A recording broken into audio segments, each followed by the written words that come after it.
Be yourself. Not knowing what to do in life, not knowing how to live your life, how to make friends, how to behave in front of people, how to interact with people, how to talk, what to seek as an end goal of your life and how to do so, how to love someone, how to let someone else love you. How do you want the world to see you? In what way do you want your friends to remember you? And countless other questions can be answered by a simple phrase: be yourself, or more precisely, just be yourself. The more we think about it, the more weird it starts to feel. How does one become oneself if they already are not? It's almost a paradox if you think about it, that to be yourself, firstly, you have to change something in yourself. It has been talked about since a long time, as Soren Kierkegaard quoted, "Not to be oneself as God created you is despair." One should clearly understand the difference between the phrase being yourself and the phrase you can be whatever you want. The latter is not possible and is irrational.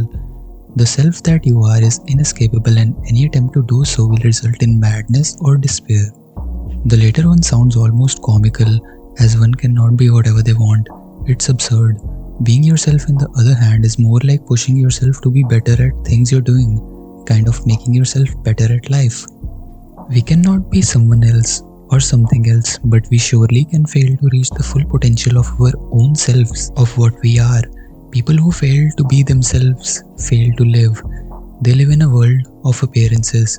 As it is said, death falls heavy upon those who know too much of others and too little of themselves.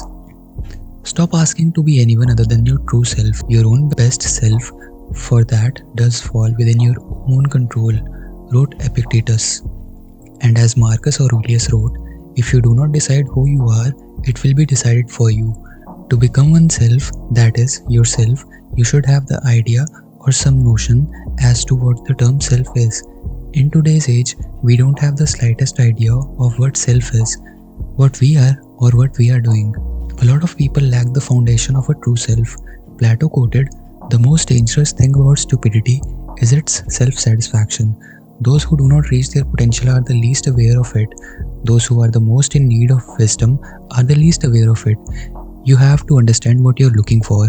For the children, the inputs are carefully and largely chosen, curated. Then in adulthood, we choose inputs that amplify more of the person we wish to be, like from the books we read, the insights we find, and to the way we talk. Life becomes this continuous act of both selecting influences and a response to them. Commonly, be yourself can be portrayed as to you should follow your desires and dreams, living according to your apparent personality and preferences. But the fact is that our own desires, personality, and preferences change gradually with time as the self develops. Christian philosophers in the Middle Ages gave us the clear picture of what it looks like to reach our full potential and how to achieve it. According to them, be yourself stands for be excellent, be virtuous. In the end, human being seeks only one thing, and that is happiness. The happiness they are talking about here is not the result of a particular set of circumstances or surroundings, but the lasting effects of being excellent. The unhappy man will not be made happy by any additional fortune. To be less than yourself is misery, no matter what the circumstance. To find what is true self, we should look at the writings and works left by wise men and women who have known what it means to reach our potential. True self cannot be achieved by outwardish manipulation of our environment. A truly free self comes from within.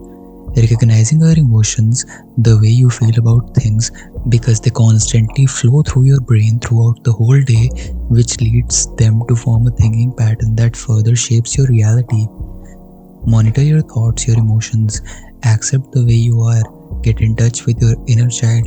Have you ever looked at children playing? How they display their full emotions without any second thought? It's because they have not yet been taught how to fit in the society. Appreciate and get in touch with your inner child. Accept your feelings.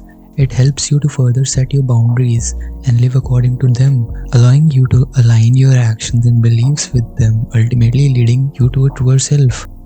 Remember that the ruling faculty is invincible. When self-collected, it is satisfied with itself. If it does nothing, which it does not choose to do, even if it resists mere obstinacy. What then will it be when it forms a judgment about anything guided by reason and deliberately? Therefore, the mind which is free from passions is a citadel, for a man has nothing more secure to which he can fly for refuge, and for the future be inexpugnable. He then who has not seen this is an ignorant man, but he who has seen it and does not fly to this refuge is unhappy. Marcus Aurelius.